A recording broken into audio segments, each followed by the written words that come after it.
So I've been a little behind.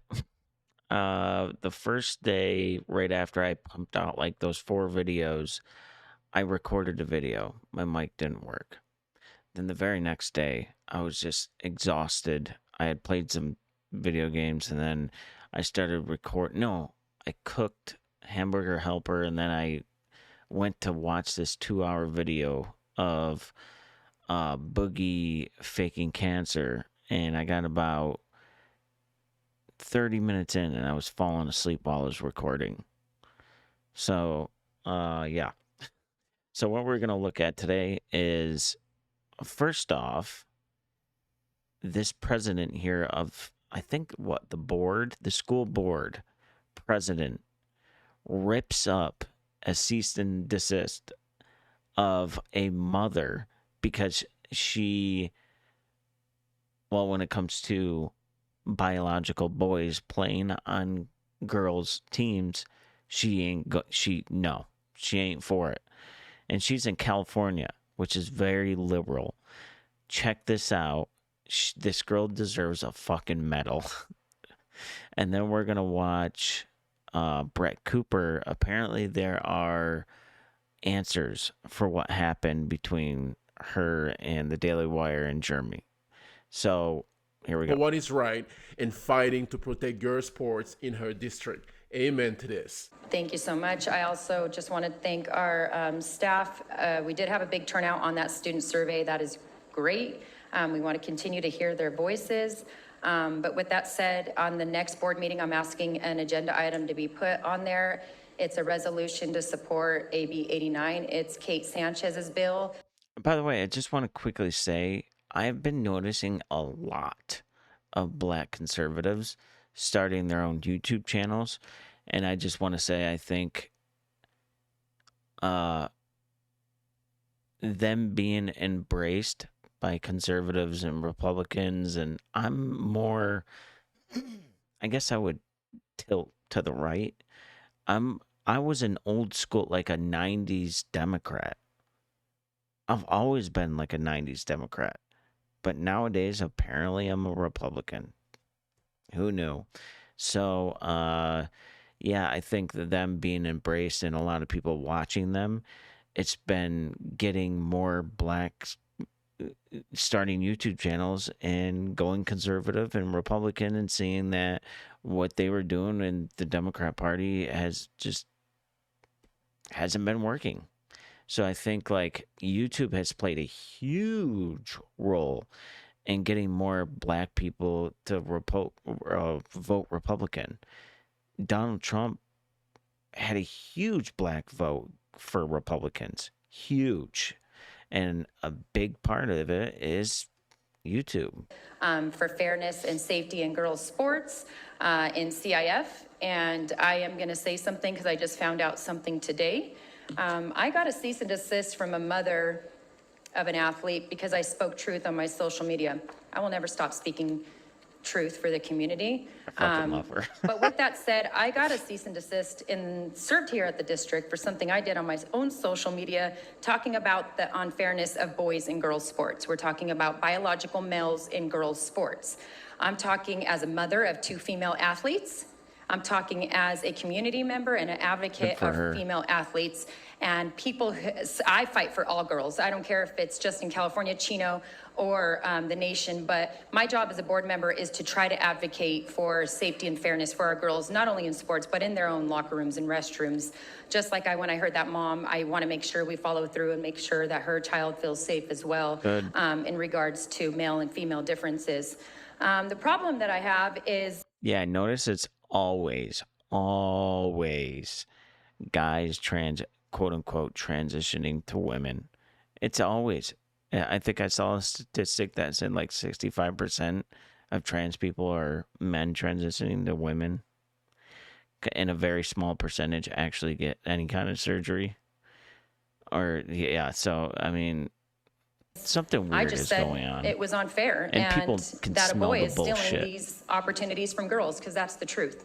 If you don't like it, I'm sorry. I also have First Amendment rights, and I will never shut up in regards to that. So this cease and desist, That's what I feel about that cease and desist. I'm telling you right now, because it does affect our community. That boy Good for winning her.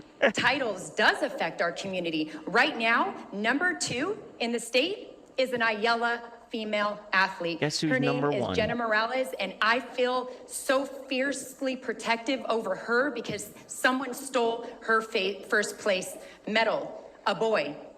I'm sorry, that's not an Exactly. attack on anybody Yep. other than she has been attacked. Our Ayala Absolutely. student, Good our for Chino her. Valley student has had that stolen and ripped away from her. That, I will go to my grave fighting for our girls. You can beat me Good up, you for can her, say whatever man. you want, put death threats. Until our girls have safety, I will not stop this fight. They deserve protection, and that's what Title IX is. You guys are all afraid of the Department of Ed that came up here earlier being dismantled. I'm sorry. Less bureaucrats, less special interests having that money. Title IX will still be protected. I will make a phone call and another letter and another complaint letting on behalf of Jenna Morales today, tonight.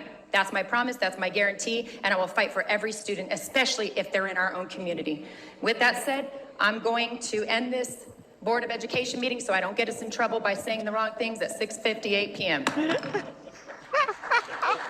Oh, yes. Damn. That's sexy. Just say whatever you want, man. I've always found women like that sexy. Anyway, so I don't know if it's going to be one of those videos where like the first, let's see, this is a 15-minute video. Let's say the first 13 minutes is just repeating everything that has happened. I know people do that to get time into there, but it's really, so if that's what's going on, I'm just going to fast forward it to the part where I'm not listening to the entire story. Would you like to still be If you're watching this and like, you know what's going on. friends? Adult friendships are really hard, and with more people knowing who you are, then you kind of question people's motives in being friends with you. Do you feel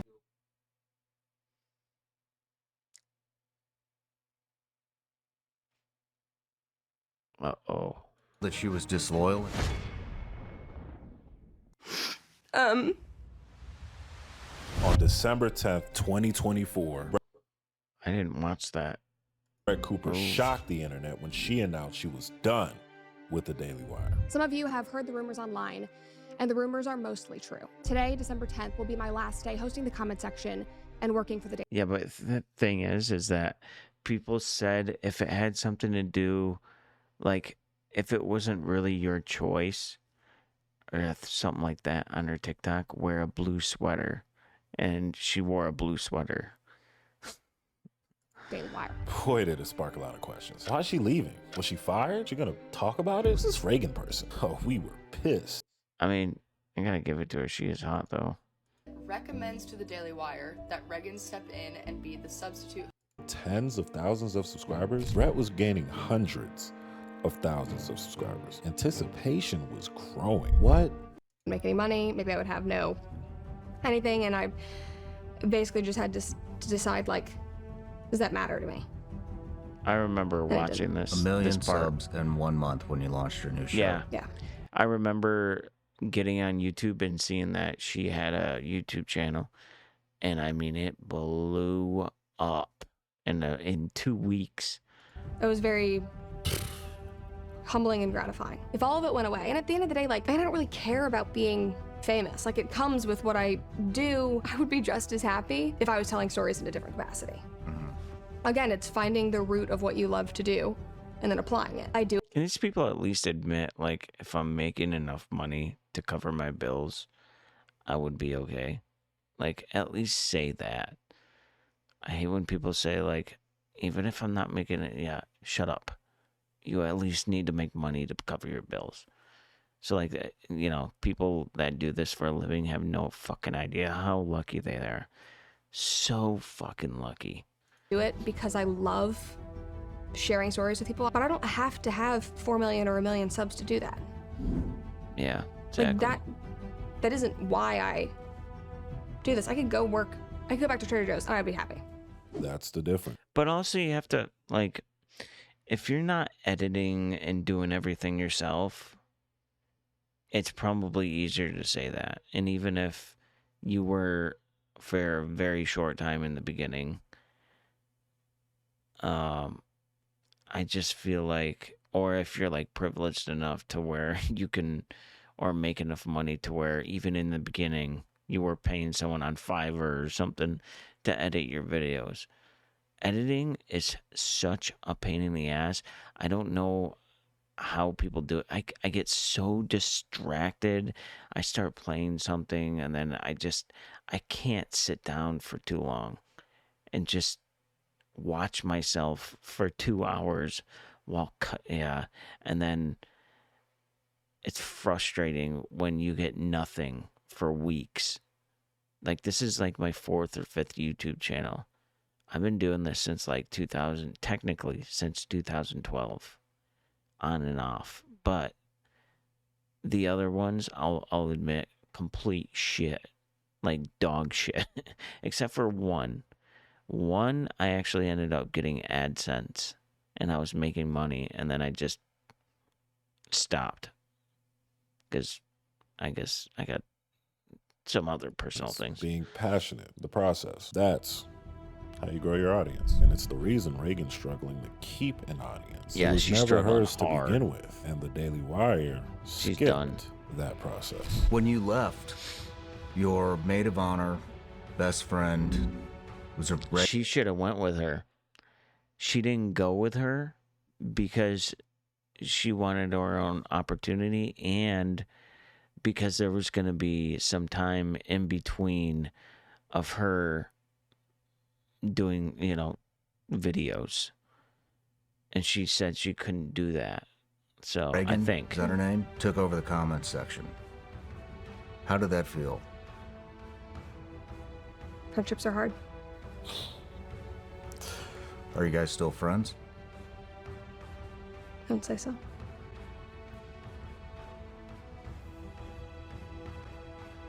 Would you Ouch. like to still be friends? Of course.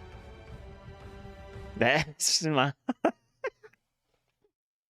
that's a smile of, I would love to stay friends, but fuck her. That's what it is. Really good line of questioning. He's pushing without really pushing. It's like the question's doing all the work. I talked about that actually in another Dear Brett thing. Adult friendships are really hard. You always think it's going to get easier. Kind of just gets harder. And with more Yeah, people I knowing agree. who you are and having influence and having eyes on you, then you kind of question people's motives in being friends with you and I'm like loyal to. That's why I wouldn't want that kind of life. I couldn't do it because I can't wrap my head around people that that act different just because someone is known. Like you think of high school. I go back to high school and I think of like popular people. I knew everybody. I was friends with everybody. Like I didn't understand why people wanted to be friends with someone just because they were more known than other people. We had a huge school, so, but I didn't, it doesn't, I don't understand. It's just a person who knows people. That's it. That's all there is to it. Like, why is that such a big deal? I still can't wrap my head around why people act weird To about that. maybe a fault. Do you feel that she was disloyal in taking the role? No, she can do. She's an adult. And this is what I will always stand by. You have to make the decision that is good for you and your family. I did that, and she did that. So Brett's taking the mature approach, kind of alluding to something being wrong with the choice Reagan made, but acknowledging Reagan as an hasn't adult, said you anything. can't really fault a person for making a choice that's going to benefit them and their family. Again, Brett unfollowed Reagan on everything, so something happened. But as individuals, you can't She did control it. what another person wants to Yeah. do. Why do you true. think the friendship fell apart? If you wish her the best of success. Oof.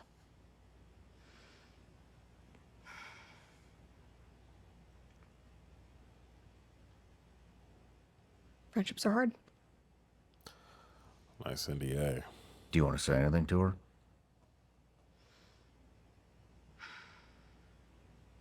No. She's trying to say it nicely, but she doesn't. That's a difficult question. Yeah, because of this damn NDA. I wish you success, and I wish you well. And I hope that she chases the things that she wants, and I never wish that, to not work for anybody. So much was said without saying anything. Hope she's able to chase the things she Yeah, wants. but people also got weird views on stuff like that. Like they think they put these relationships too on pedestals. Is the same thing with when it comes to someone like Brett. Like I know I grew up with Josh Harris and Jake Harris from The Deadliest Catch. I shared a room with Josh. He was always like my older brother. We used to go everywhere together, everywhere. And yes, he is like that in person. Some of you probably don't watch it, but he's very good with people. But I remember when the whole thing with Josh and Jake, when they were at each other's throats, and I knew things about Josh, and I was pretty disappointed because he was making Jake look bad on TV. Because he was addicted to heroin. So wasn't I. We used to we used to get high together sometime, me and Jake. But Josh was doing a lot of Coca-Cola. A lot. And I know because I was doing it with him. Both of them. So Josh was looking good on TV. And I would go see these comments. Like sometimes they would post things on Facebook. And I would look at the comments sometimes. And the thing, like people arguing back and forth. I'm like, guys, it's not that serious. Like, it's just a friendship. It's just a thing. You guys are making it, you guys are creating something that's not there. You're making it bigger than what it is. Like, these guys fight all the time. They're brothers. And, like, so you see TV and they're, like, doing these, this and that and this and that. And I'm like, guys, this is just another, like, argument between these two. It's not a big fucking deal. What is everybody going crazy about? And if anyone's wondering, Phil Harris, he was always crazy.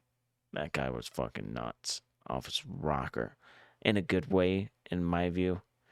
But sometimes, put it this way, sometimes he would come to my aunt's house, because Josh was living at my aunt's house with me, and he would pull up on his Harley and he'd say, "Can you get me some Oxy? I'm not leaving until you find some."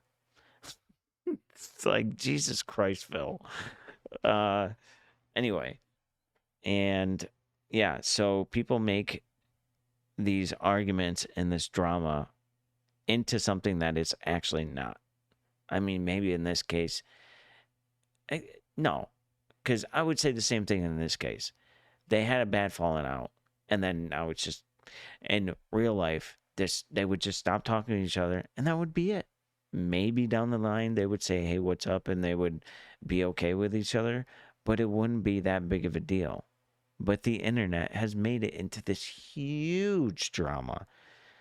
And that's just what the internet does, so. That's an interesting statement, because one of the rumors that circulated during the heat of the scandal was from an anonymous source from Reddit, and he claimed he was close friends with both parties. And this is what he had to say about the choice Reagan made. Her best friend Reagan encouraged her to leave and supported her, and as her cousin accurately states, was so supportive and encouraging that she fully planned to leave with her. That's about all her cousin gets right.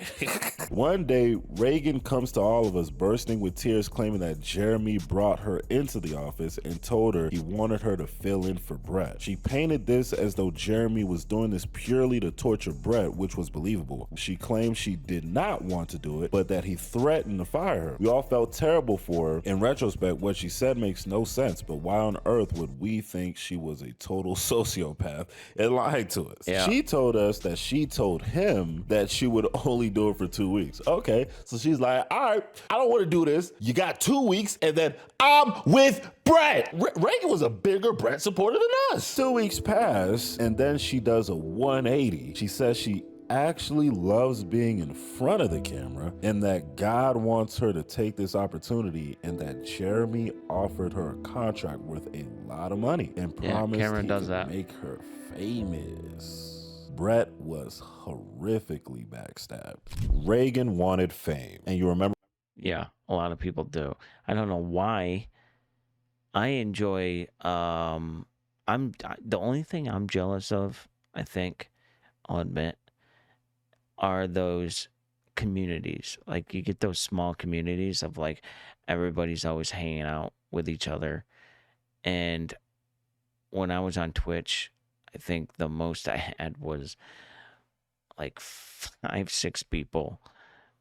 And I was doing okay. I started getting up 5, something like that. 5, 6, 7, maybe 7. But like I looked forward so much to the weekends to play something, and that whole feeling of everybody hanging out and you somewhat being the center of attention, but it's kind of nerve-wracking sometimes, because when you don't have something to do, you kind of feel a little bit of pressure. But I can't imagine having huge audiences. Then again, huge audiences, they don't care as long as you're just on camera talking to them. So I feel like smaller communities, like 7 to like especially 3, 4, like you have to keep their attention so they stay, so they can grab more people. Those small communities is so hard. It seems like it's much more harder because the bigger the community, the less pressure people feel to say something and stay there or hang out. Anyway, I don't know why I'm... when Brett said this earlier in the interview? Adult friendships are really hard. You always think it's gonna get easier, kind of just gets harder. And with more people knowing who you are, having influence and having eyes on you, then you kind of question people's motives in being friends with you, and I'm like loyal to maybe a fault. Friendships in her position Yeah, are same here. tough because you never know here, people's Brett. motives. There have been so many people that have come in and out of my life over the years, and I think that it's important to let go. Can't control everything, even though you might like to. People make their own decisions. I'm kind of like the same Sometimes it way hurts, she but at is. the end of the day, we make choices, we live with choices, we do what we believe is best for us and our goals and our dreams. Come on, guys. Yeah. I even have to say it. I want to make sure I am being consistent with what I say on screen and what I'm doing in my personal life. And if I'm saying I believe in independent voices and freedom and doing what you believe in and standing strong in that, I think if you are a person with integrity and you have eyes on you and you're speaking about that, I don't know how you can not do that behind the scenes. Yeah. I just like that I can't comprehend that. And who do you think that comment was about? Yeah. What a masterclass. You Yep. believe in independent voices and Yeah, he's a snake. So I even when I'm not gonna go on a huge long tangent or anything. Even when I was homeless, before, while homeless, and after, I have always bragged, and I'll admit it, I brag about it because I'm very proud of myself for always sticking to my word and doing what I say I'm going to do, being an open book, and I'm loyal to, like, I will go to prison if I have to for you. I will not do it. Like, yeah.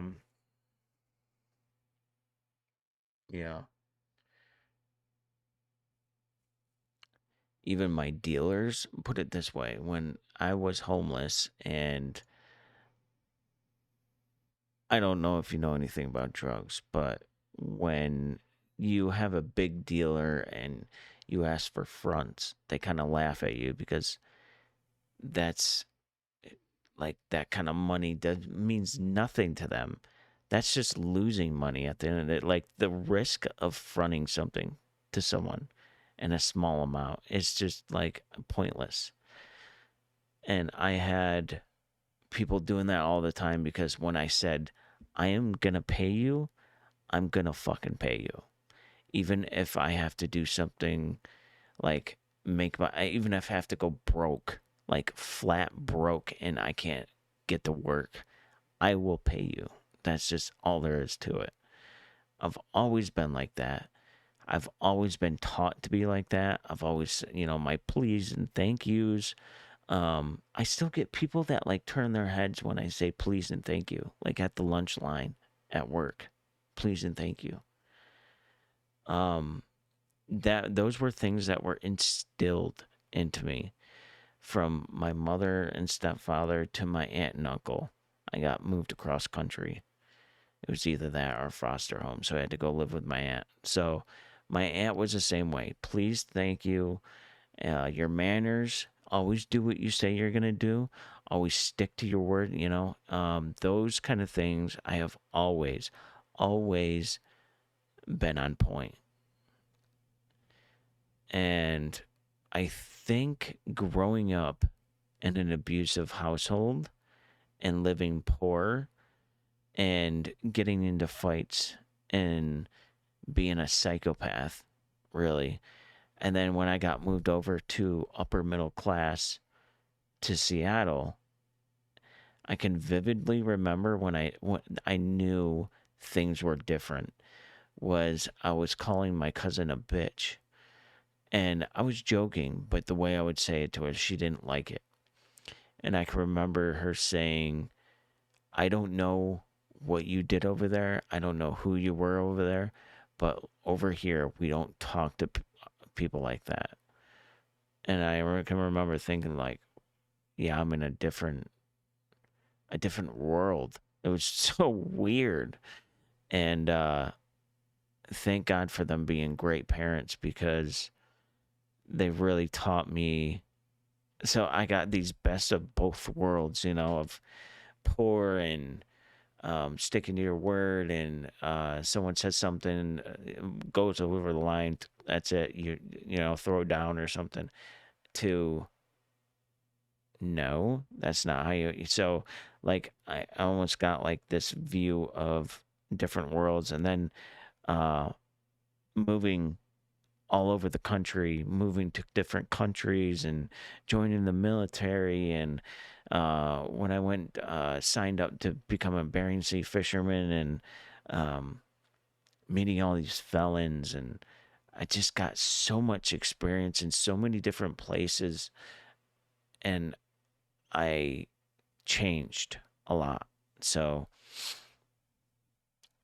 I'm actually proud of myself for being the person that I am today because I feel like I am very level headed and I can understand things a little bit more than some people do. Because I see some people, the way they act is very childish, even though they're my age.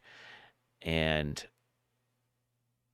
it's almost like you can see that they've been living in the same town and had the same friends and they've always gotten away with the same bullshit. So, and it kind of seems like Reagan got her way most of her life.